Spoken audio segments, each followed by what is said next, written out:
Cerita dari teman, tentang pengalaman yang dialami ibu mertuanya di rumah. Kejadiannya sudah lama sekali, waktu dia baru punya anak satu yang masih sekolah di TK. Sekarang si anaknya sudah SMP kelas 2. Waktu kejadian, saat itu hanya ada ibu mertua dan anaknya. Memang agak aneh juga, karena kejadiannya masih siang, jam tidur siang.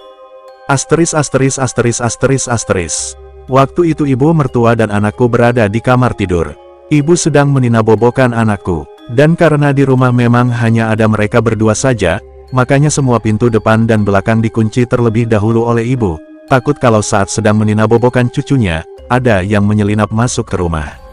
Sedangkan aku dan istriku kebetulan bekerja di tempat yang sama. Jadi biasanya berangkat atau pulangnya bersama-sama naik motor, dan pulang sekitar jam 5 sore. Di tempat tidur, ibu kadang mengipasi dan menepuk-nepuk pelan pantat cucunya, biar bisa tertidur. Namanya ngeloni anak ya kadang nggak sadar jadi ikutan tertidur juga. Hal ini juga dialami ibu, beliau pun jadi ikut-ikutan mengantuk dan hampir terlelap. Saat hampir terlelap, dan karena posisi beliau miring menghadap ke arah cucunya, tahu-tahu terdengar seperti ada yang berlari mendekatinya dan dari arah belakang beliau merasa didekap erat oleh anak kecil. Itu sangat nyata sekali, karena beliau sempat membuka mata walaupun sebentar karena masih mengantuk. Beliau melihat tangan dan kaki anak yang mendekapnya itu bergelayut manja di badan beliau dan merasa ada kepala kecil menempel di kepalanya pada bagian belakang. Tetapi karena beliau masih setengah mengantuk, dan mata masih terpejam, jadi ya beliau bersikap biasa saja, tidak bereaksi kaget atau sejenisnya.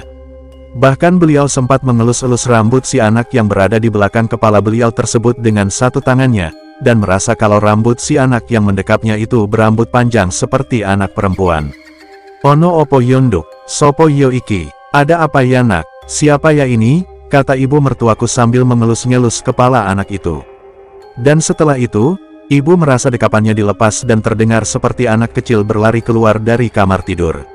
Loh, barulah ibu tersadar. Cepat-cepat beliau bangun dan mencoba melihat keluar kamar untuk mengetahui anak siapa yang barusan masuk ke kamarnya.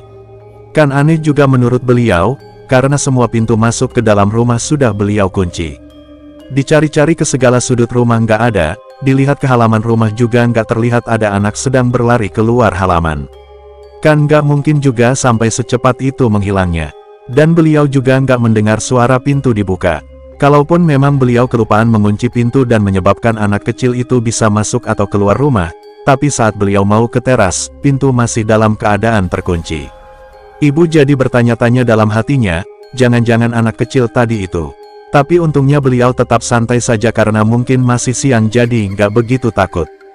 Cuma jadi penasaran saja.